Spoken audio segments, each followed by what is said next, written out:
trabalho legal é premiado na 10ª edição do Prêmio Nacional de Comunicação e Justiça. Faltam 2 anos para a Copa do Mundo no Brasil e o MPT está de olho no andamento das obras. O Trabalho Legal recebe o autor de livros, José Cláudio Brito, para falar sobre o seu mais novo lançamento. Começa agora o Trabalho Legal, um programa realizado pelo Ministério Público do Trabalho em parceria com a Associação Nacional dos Procuradores do Trabalho.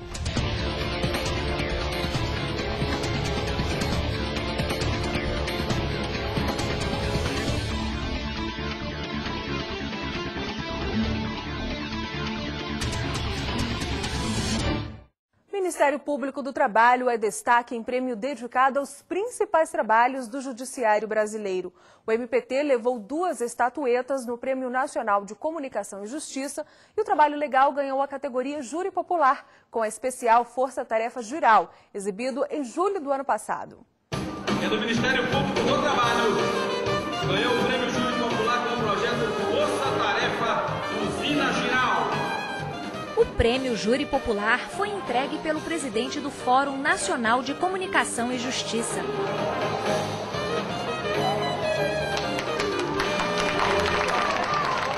A cerimônia aconteceu em Fortaleza, no encerramento do 10º Combrascom. O programa vencedor foi a edição do Trabalho Legal, que mostrou a força-tarefa realizada pelo MPT na Usina Giral, em julho do ano passado. 22 mil operários, 24 horas de atividades por dia.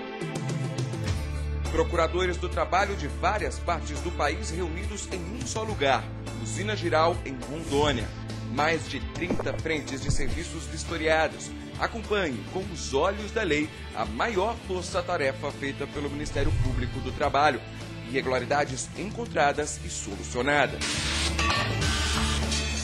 Receber esse prêmio do Júri Popular, uma votação entre os assessores das diversas instituições que compõem o fórum, é muito significante, uma vez que eles, a cada dia que passa, trabalham e lutam para que a gente possa fazer da comunicação deles algo maior.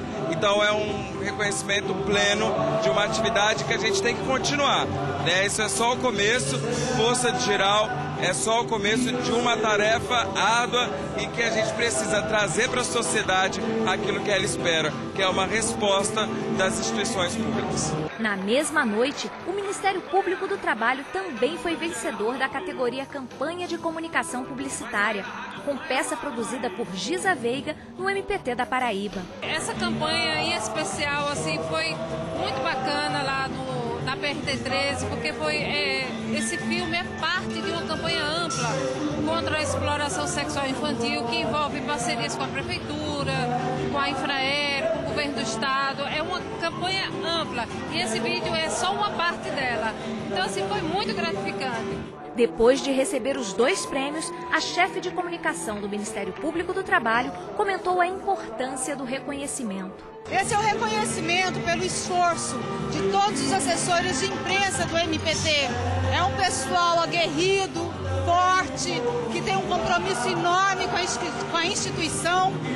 O prêmio significa o reconhecimento a essa força desse pessoal, desse grupo.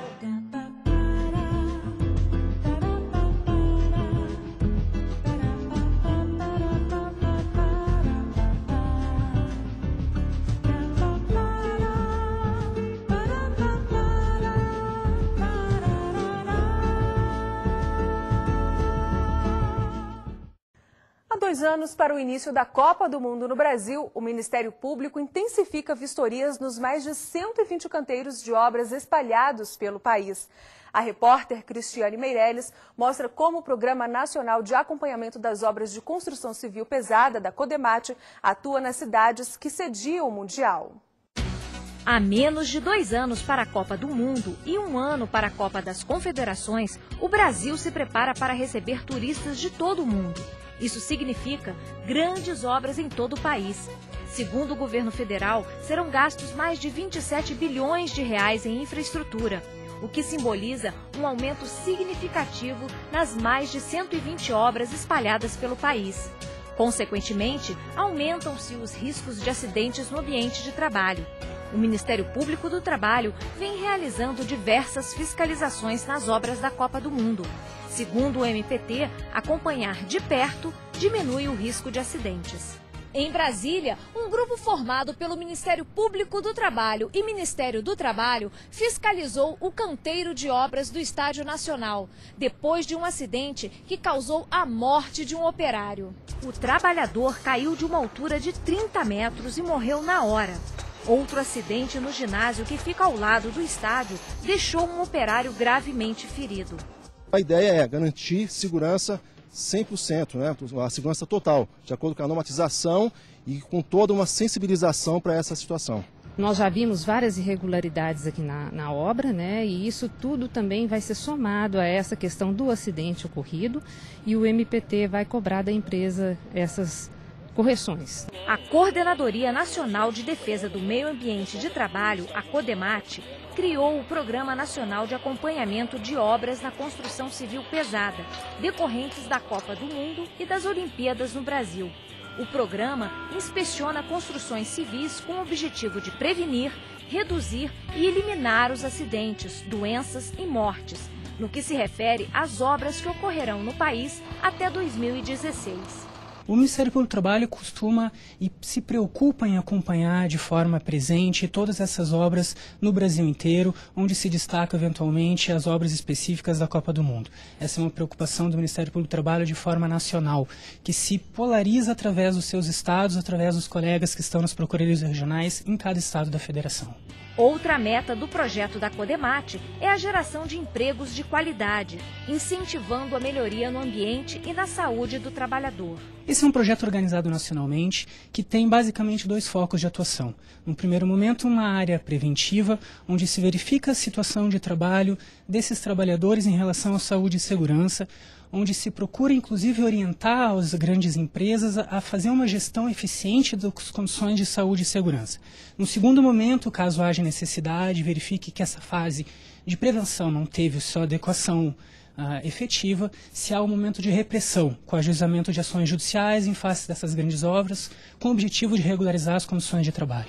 A seguir, cresce o número de vagas para trabalhadores temporários em julho. Os detalhes no próximo bloco.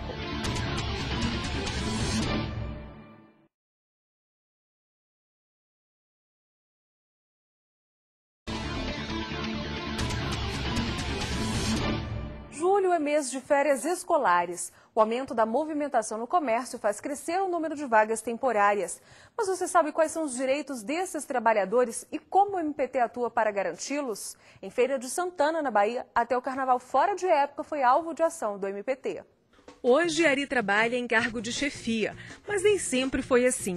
Até chegar a ser gerente desta loja de sapatos, ele conta que precisou passar por várias etapas, que começaram ainda quando ele era empregado temporário.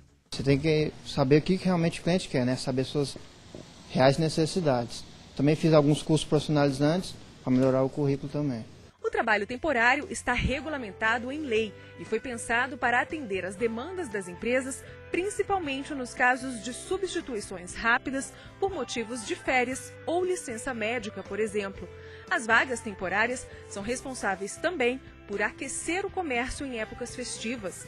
Neste período, a maior parte dos desempregados tenta uma colocação no mercado de trabalho.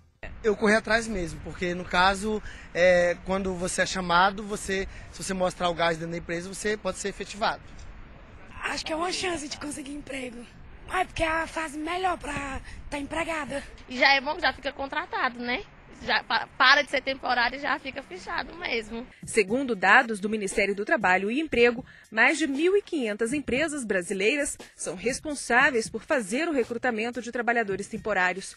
Somente no ano passado, 965 mil pessoas foram contratadas para trabalhar temporariamente, um acréscimo de 7% em relação a 2010. Do total, mais de 20% foram efetivados. Garantir o direito dos trabalhadores que atuam em funções temporárias é uma das missões do Ministério Público do Trabalho. Em março deste ano, o MPT, em Feira de Santana, na Bahia, firmou 4 termos de ajustamento de conduta. A intenção era oferecer condições dignas de trabalho e remuneração condizente às pessoas contratadas para trabalhar no carnaval de fora de época da cidade. Esses trabalhadores possuem, a rigor, os mesmos direitos dos trabalhadores comuns, né? Exceto pela questão do aviso prévio, porque já se sabe quando o contrato de trabalho vai terminar. Então, esse contrato de trabalho temporário envolve uma empresa de trabalho temporário que é criada para esse fim, registrada no Ministério do Trabalho e Emprego sobre essa rubrica, e que traz a possibilidade dessas empresas fornecerem a empresas tomadoras esses trabalhadores para que eles trabalhem nas empresas tomadoras. Sempre com essa questão específica, que é essa excepcionalidade desse serviço, que a rigor não pode durar mais do que 3 meses. Esse trabalhador tem que ter carteira assinada, né, tem férias, tem todos os outros direitos que o trabalhador vinculado à CLT possui também. O procurador Carlos Eduardo Brizola explica também que fraudes neste tipo de contratação são mais comuns do que se imagina. Normalmente, as irregularidades são encontradas nas formas de contrato. Mas o MPT está de olho nas empresas que tentam burlar a lei. O Ministério Público do Trabalho atua basicamente na excepcionalidade, em questões de fraudes ou questões de situações que supostamente estão sendo encaradas como trabalho temporário, mas que na prática não atendem esses requisitos, seja por não haver essa excepcionalidade da mão de obra trabalhada, seja porque não há um acréscimo extraordinário de serviço, que são os 2 requisitos que a lei exige. Câmara dos Deputados aprova projeto de lei que regulamenta a profissão do comerciário. O comércio brasileiro reúne hoje mais de 21 milhões de trabalhadores, segundo o Ministério do Trabalho e Emprego. Apesar de movimentar a economia e os índices de crescimento do país, a profissão do comerciário ainda não é regulamentada. Nada mais justo do que você trabalhar e saber qual a sua função que você exerce, qual a jornada de trabalho que você vai ter que cumprir, o que vai definir um piso salarial para a categoria.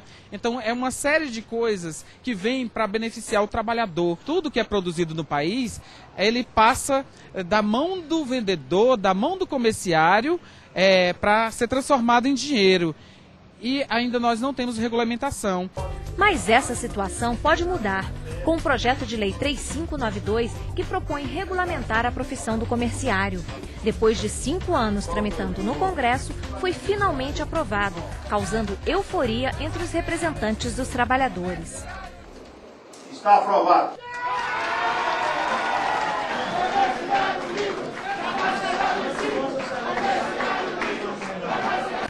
Os parlamentares estão reconhecendo uma profissão que nada mais justo para esses trabalhadores e trabalhadoras. O projeto segue agora para análise das comissões de Desenvolvimento Econômico, Trabalho e Constituição e Justiça.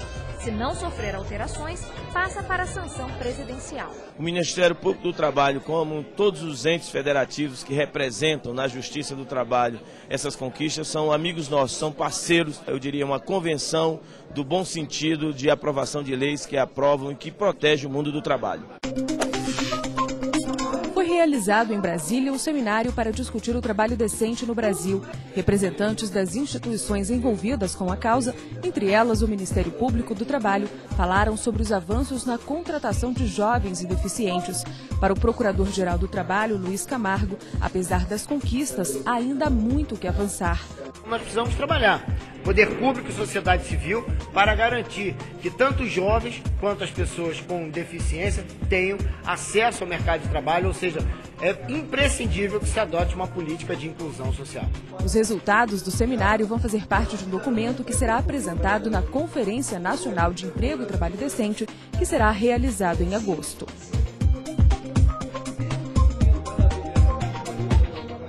No próximo bloco, você acompanha uma entrevista especial com o autor de livros José Cláudio Brito. O intervalo é rápido, não saia daí.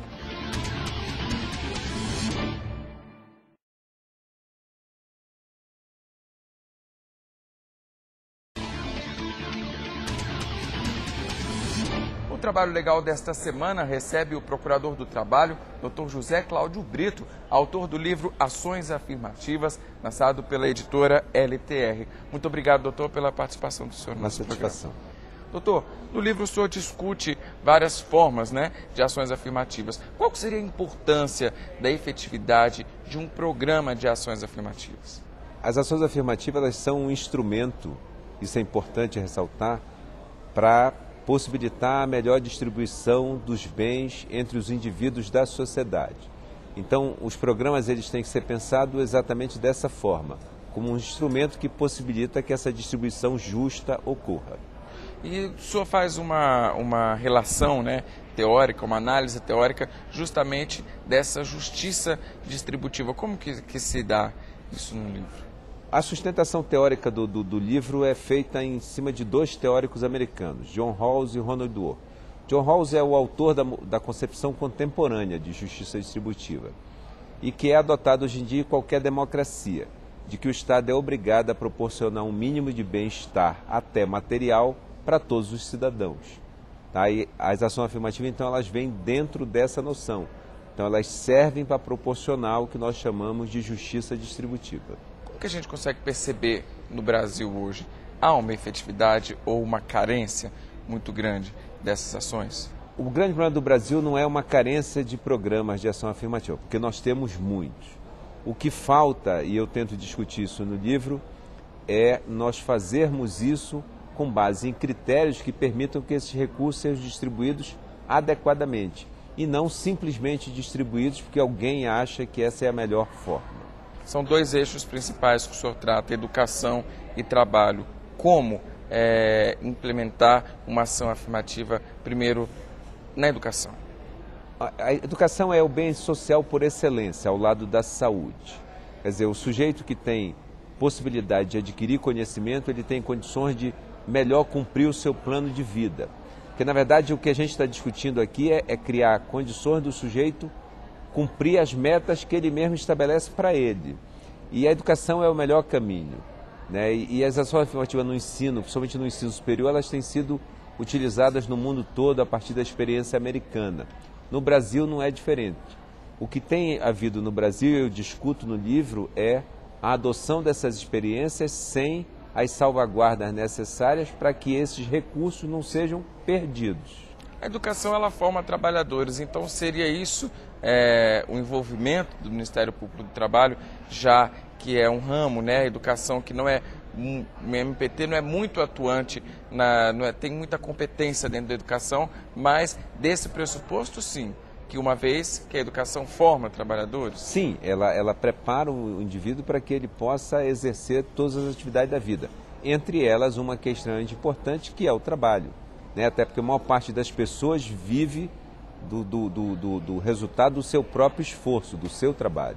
Na questão trabalhista, então, que o senhor também trata no livro, a ação afirmativa seria justamente impossibilitar uma maior igualdade no meio ambiente de trabalho? Sim, criar para alguns indivíduos, por pertencerem a determinados grupos, acabam sendo alijados. Um exemplo que eu trato no livro é das pessoas com deficiência, que até 20 anos atrás eram consideradas incapazes para o trabalho e hoje em dia, por conta das ações afirmativas previstas numa lei federal, né, do Plano de Benefício da Previdência Social, já ocupa o seu espaço no mercado, desempenhando funções para as quais estão plenamente habilitadas. O trabalho, então, de reabilitação, ele seria um exemplo desse tipo de ação? Não, mas a reabilitação faz parte, porque todo o processo de formação, tudo aquilo que consegue agregar valor para o indivíduo é uma estratégia de fornecimento de bens. Né? Então, não é necessariamente uma medida de ação afirmativa, mas ela faz parte desse conjunto de estratégias. Quais seriam, então, outros exemplos aí dentro do contexto do trabalho? A ação para pessoas com deficiência, um programa que o Ministério Público do Trabalho implementou, mas que ainda não deu todos os resultados, chamado Programa de Promoção da Igualdade e Oportunidade para Todos, é um outro exemplo. Valorização do trabalho da mulher, porque, por incrível que pareça, as mulheres, embora elas tenham ocupado já um lugar de destaque na sociedade, em matéria de trabalho, elas ainda têm uma posição desigual em relação à mão de obra masculina. O censo 2010 continua mostrando que os homens, em média, ganham mais do que as mulheres. Então, a política de valorização feminina no mercado de trabalho é uma forma de ação afirmativa. E quais são, então, em suma, os critérios para validade dessas ações? Essa é uma questão importante que, infelizmente, no Brasil não se observa. Nos outros países a gente observa isso mais claramente. Eu tenho defendido que existem 3 critérios. Primeiro, a ação afirmativa ela tem que ter um objetivo de incluir alguém. e, portanto, ela tem que ser justa, porque se ela não vai incluir ninguém, não tem por que adotá-la. O segundo critério diz respeito ao ambiente externo. Eu não vou usar essa medida para qualquer hipótese, eu vou usar só se ela for capaz de incluir. E o terceiro critério, que eu chamo de eficácia, ele diz respeito a um processo interno. Não adianta eu ter um programa que não é capaz, no final, de produzir um resultado eficaz. Então eu vou te dar um exemplo das universidades que é mais fácil. Hoje em dia as universidades criam as vagas, por exemplo, para pessoas afrodescendentes, mas não criam um programa de bolsa, de nivelamento, e aí o índice de evasão é muito alto. Quer dizer, de que adianta eu criar um programa se no final ele não formou ninguém? Então eu tenho dito que é preciso não só implantar programas, é implantar programas com eficiência. E nesse caso, entra o Ministério Público do Trabalho para cobrar essa eficiência e promover o maior número de ações, não é mesmo? Sim, é o que eu tenho feito, eu tentei fazer, eu já me aposentei do Ministério Público há 1 ano e meio, mas é o que eu tentei fazer num dos programas que eu discuto no livro, que é de educação indígena no estado do Pará. Então, nós temos problema nas escolas indígenas de trabalhadores que possam prestar serviço na educação nas escolas indígenas do Pará. E o programa, por exemplo, estabelece que todas as etnias têm que estar representadas. Isso não é uma questão de simplesmente favorecer a todos, é uma questão de criar condições para que todas as escolas indígenas possam ter professores indígenas. E entra a educação também, né? Sim, com certeza. Aí está envolvido trabalho e está envolvido a educação. O objetivo aí é resolver 2 problemas de uma forma só. Agora, com critérios fixos, para evitar que, por algum motivo, uma etnia que tem uma formação educacional melhor prevaleça e ocupe todas ou quase todas as vagas, porque isso às vezes acontece. Nas pessoas com deficiência, nós verificamos isso durante mais de 10 anos no Ministério Público. Não contratavam cadeirantes, não contratavam pessoas com deficiência visual, contratavam pessoas com deficiência auditiva, porque elas são mais fáceis de acomodar no ambiente de trabalho. E com isso eu incluo uma parte e deixo a outra completamente à própria sorte. Existir critérios é uma forma de fazer com que todos sejam incluídos, e não só mais uma parte. Muito obrigado, então, doutor, pela participação do senhor no Trabalho Legal. Eu que agradeço, Marcos. Eu conversei agora com o Procurador do Trabalho, doutor José Cláudio Brito, autor do livro Ações Afirmativas, lançado pela editora LTR. O Trabalho Legal desta semana fica por aqui. Você pode acompanhar o nosso programa também pela internet. É só acessar o site www.mpt.gov.br. A gente volta na semana que vem. Até lá!